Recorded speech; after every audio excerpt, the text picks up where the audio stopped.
Cassava and maize are two plants that are eaten all over Africa in many different ways. As calorie-dense, mostly carbohydrate food sources, they are often the bulk component of many dishes and meals. The tubers from cassava and the kernels from maize can be dried and then ground into a flour, which can be used in many diverse ways, savory or sweet. Additionally, cassava leaves can be eaten fresh or sun-dried before storing for consumption out of season. While both these plants are synonymous with countless African cuisines, most folks on the continent aren't aware that cassava and maize are relatively recent introductions to the continent. Maize is thought to have been domesticated in what is present-day Mexico, while cassava is from Brazil and the surrounding regions. Both plants were introduced to Africa around the 16th and 17th century via Portuguese traders, enslavers, and colonizers, and successfully used to displace many native foods from the local palates. This displacement was so effective that 400 plus years later on, many of those local plants are no longer in common use, and these two starches are the default option in countless diets across Africa, and indeed in the diaspora. This pattern is true for many cuisines and cultures that experience the colonial machine, but of course we can still enjoy and identify with the benefits of this complex global interaction. Cultures have always mixed and will continue to mix by force or by coexistence. These imports are now a long-established part of our many African cultures, and today I am making bread using only cassava and maize flour. To make the maize flour, combine 140 grams of dried maize, any varieties you have access to will do, together with about 5 grams of dried cassava leaves.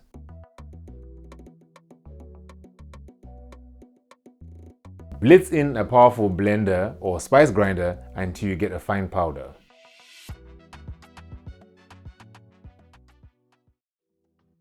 Whisk the maize meal with 140 grams of cassava flour,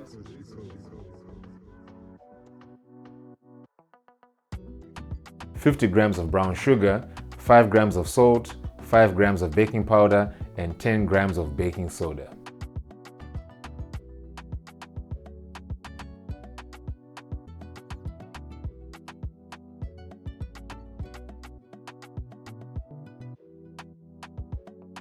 In a separate container, whisk together 2 eggs and 320 milliliters of sour milk.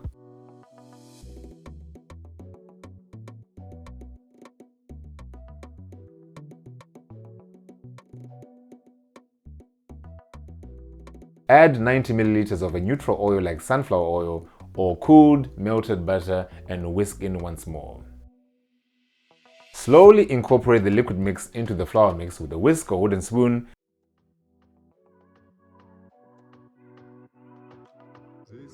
And lastly, fold in about 100 grams of sweet corn and pour the batter into a greased baking tin.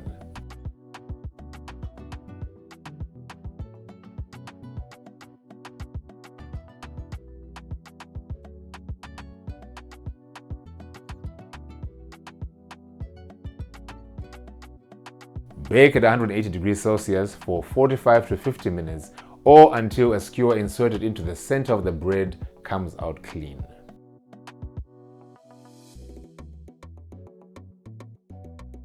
Serve the bread warm with a little bit of butter, or you can have the bread with your stew of choice as a starchy side for your main meal. Because of the added sweet corn and the cassava leaves, this bread definitely has a more savory profile to it. If you omit these 2 ingredients and follow every other step, you end up with something more versatile that can also be enjoyed with sweet treats like honey, jam, or peanut butter. Serve it how you like and make the recipe you have a preference for. Pamsoroy.